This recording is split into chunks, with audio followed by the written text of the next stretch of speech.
Yan, dito naman kami nakatira ngayon. So, dito sa may bandang likuran ko, makikita nyo yung bahay namin. Siya. Yan, yan si mama, si papa, yan, kuhentuhan. Ito yung bahay namin. So, mapapansin niyo, nasa tabi kami ng dalampasigan. Ito yung dagat. Ayan.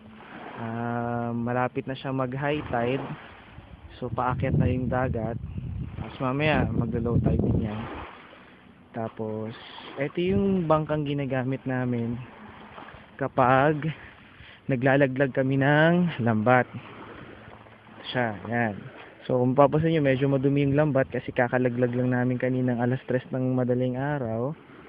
So, may nakuha naman kaming isda. Yun yung ginamit namin pang ulam. Yan, lakad-lakad mo tayo ng konti. So, ito yung mismong dagat sa amin, sa probinsya ng Romblon.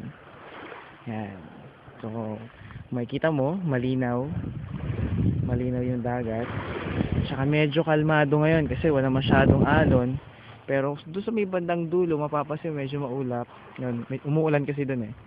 So, lakad na tayo ng konti. Dahil sa bagyong Senyang, medyo madumi yung gilid ng dalampasigan. Pero hindi naman siya actually basura. Ano lang siya, mga ano ng puno, pero pwede naman siya sunugin.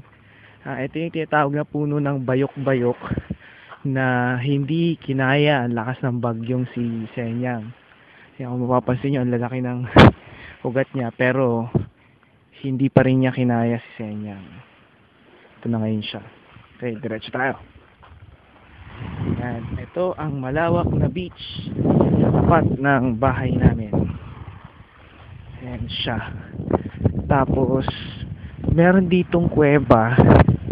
Yung sinasabi kong dalawang kuweba na pag pumasok ka sa isa, lalagos ka dun sa kabila. Ito siya, dali. Ayan, ito yung first cave. Ito siya. Ayan, yan yung first cave. Hindi mo na ako papasok kasi hinihingal na ako eh. Teka, yan yung first cave. Pag pumasok ka dyan, lalagos ka dun sa second cave. Teka, ito siya.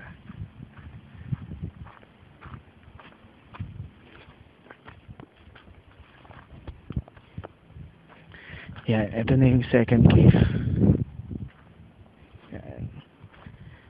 Yun. Ito yung second cave. Tapos, punta naman tayo. Diretso tayo. At saka mahaba na yung lalakad ko. Ito yung highway. Dito dumadaan yung mga motor. Yan. Kaya sinabi ko, may dumaang motor.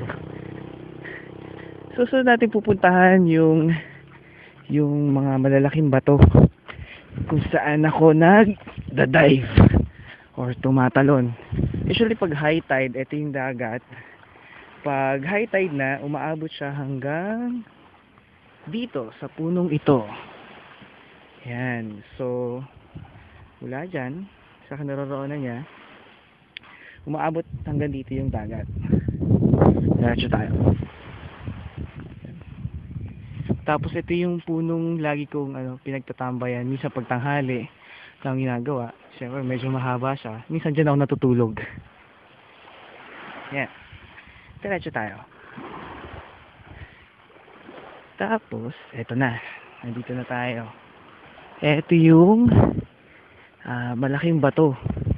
Sabi ko nga kapag high tide, mataas ang dagat. Kung mapapansin niyo yung mga linings ng bato, yan, dyan ganyan kataas yung dagat. Tapos dito ako naglalaro kasama yung mga pinsan ko. Kasi yung kapatid ko. Yan, hindi ako may tumatalon. Ito ulit yung seashore. Yan. Ganyan kalinaw ang dagat dito sa Romblon. Kung compared mo sa Boracay, pwede mo na siyang pwede mo siyang gawing tourist spot. Pero marami din ang mga mas magaganda pang tanawin dito. Tapos ito yung kung mapapansin yung mga bato dito, medyo makatalas.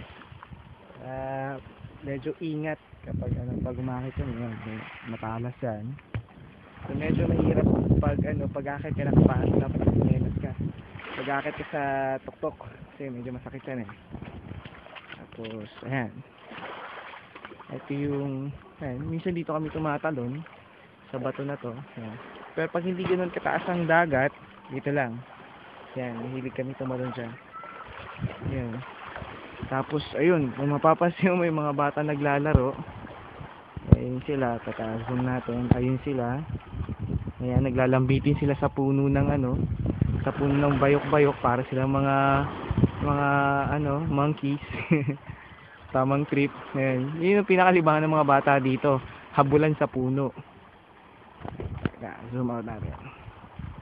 Tapos ayan. So, yun yung simple documentation or documentary ng ng province namin dito sa Sana nagustuhan nyo yung konting tour natin dito sa probinsya.